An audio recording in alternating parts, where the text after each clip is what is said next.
Welcome to learn PSC with me. ഇന്ന് നമ്മൾ നോക്കാൻ പോകുന്നത് കേരള സംസ്ഥാന വയോജന കമ്മീഷനെ പറ്റിയാണ്. ഇനി വരുന്ന എക്സാമുകളിൽ പ്രധാനമായും ചോദിക്കാൻ സാധ്യതയുള്ള ഒരു ഭാഗമാണ് കേരള സംസ്ഥാന വയോജന കമ്മീഷൻ.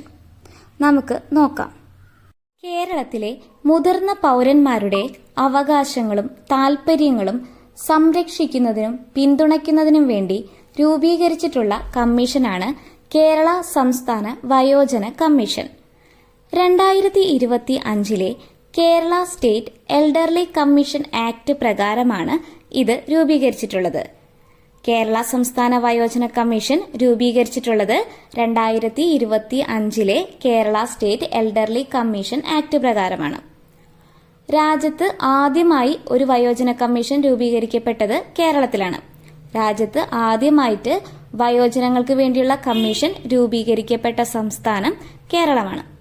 കേരള സംസ്ഥാന വയോജന കമ്മീഷന്റെ ആസ്ഥാനം തിരുവനന്തപുരം. കേരള സ്റ്റേറ്റ് എൽഡർലി കമ്മീഷന്റെ ആസ്ഥാനം തിരുവനന്തപുരം. 2024 ഡിസംബർ 19 ഗവർണർ ഓർഡിനൻസിലൂടെ 2024 ഡിസംബർ 21 കേരള വയോജന കമ്മീഷൻ ആക്ട് മുൻകാല പ്രാബല്യത്തിൽ നിലവിൽ വന്നിരുന്നു. ആ സമയത്ത് കേരള ഗവർണറായിരുന്നത് ആരിഫ് മുഹമ്മദ് ഖാൻ ആയിരുന്നു. 2024 ഡിസംബർ 19 ഗവർണർ ഓർഡിനൻസ് പുറപ്പെടുവിക്കുകയും 2024 ഡിസംബർ 21 കേരള വയോജന കമ്മീഷൻ ആക്ട് മുൻകാല പ്രാബല്യത്തിൽ നിലവിൽ വരികയും ചെയ്തിരുന്നു. രാജ്യത്ത് ആദ്യമായി വയോജനങ്ങൾക്കായി കമ്മീഷൻ രൂപീകരിക്കാൻ വ്യവസ്ഥ ചെയ്യുന്ന കേരള സംസ്ഥാന വയോജന കമ്മീഷൻ ബില്ല് നിയമസഭയിൽ അവതരിപ്പിച്ചത് നമ്മുടെ ഉന്നത വിദ്യാഭ്യാസ സാമൂഹിക നീതി വകുപ്പ് മന്ത്രി ആർ ബിന്ദുവാണ്. സംസ്ഥാന വയോജന കമ്മീഷൻ ബില്ല് സംസ്ഥാന നിയമസഭ പാസാക്കിയത് 2025 മാർച്ച് 19. ഈ ഡേറ്റ് ഉറപ്പായും ഓർത്തുവയ്ക്കുക. 2025 മാർച്ച് 19 സംസ്ഥാന വയോജന കമ്മീഷൻ ബില്ല് സംസ്ഥാന നിയമസഭ പാസാക്കിയത്. അതിനുശേഷം 2025 ഏപ്രിൽ 24 നിയമസഭ പാസാക്കിയ പ്രകാരമുള്ള ബില്ലിന് ഗവർണറുടെ അനുമതി ലഭിച്ചു. അംഗീകാരം നൽകിയ കേരള ഗവർണർ രാജേന്ദ്ര അർലേക്കർ ആയിരുന്നു. കേരള സംസ്ഥാന വയോജന കമ്മീഷൻ ചുമതലയേറ്റത് 2025 സെപ്റ്റംബർ 3 കേരളത്തിലെ വയോജന കമ്മീഷൻ ചുമതലയേറ്റത് 2025 സെപ്റ്റംബർ 3. കമ്മീഷന്റെ രൂപീകരണത്തെപ്പറ്റി നോക്കാം. കേരള സംസ്ഥാന വയോജന കമ്മീഷനെ നിയമിക്കുന്നത് കേരള സർക്കാരാണ്.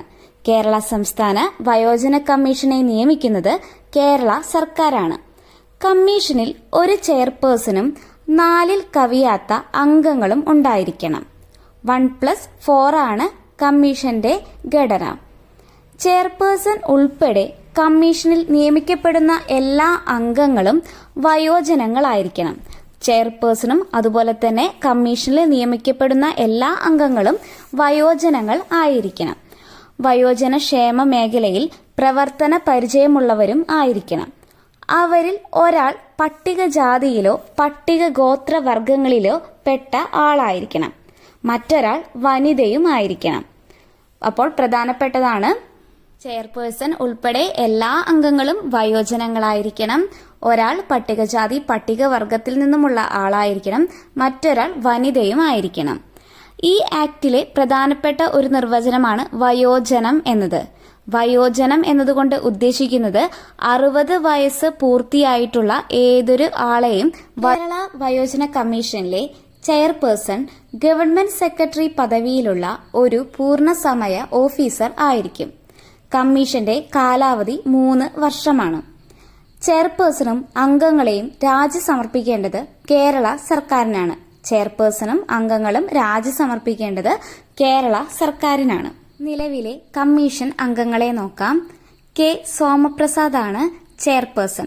കേരള സംസ്ഥാന വയോജന കമ്മീഷന്റെ ആദ്യത്തെ ചെയർപേഴ്സണാണ് കെ സോമപ്രസാദ്. മറ്റ് 4 അംഗങ്ങളെ നോക്കാം. KNK Namboothiri, Amaravila Ramakrishnan, EM Radha, professor Lopez Mathew എന്നിവരടങ്ങുന്ന 5 പേരാണ് നിലവിലെ കേരള വയോജന കമ്മീഷനിലെ അംഗങ്ങൾ. 1+4 ഒരു ചെയർപേഴ്സണും 4 അംഗങ്ങളും. അന്താരാഷ്ട്ര വയോജന ദിനമാണ് ഒക്ടോബർ 1. അന്താരാഷ്ട്ര വയോജന ദിനം October 1.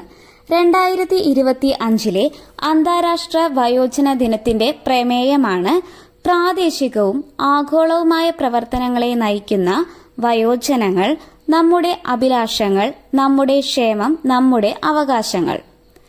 Elder line toll free നമ്പറാണ് 14567. ലോക വയോജന പീഡന വിരുദ്ധ ബോധവൽക്കരണ ദിനം ജൂൺ 15.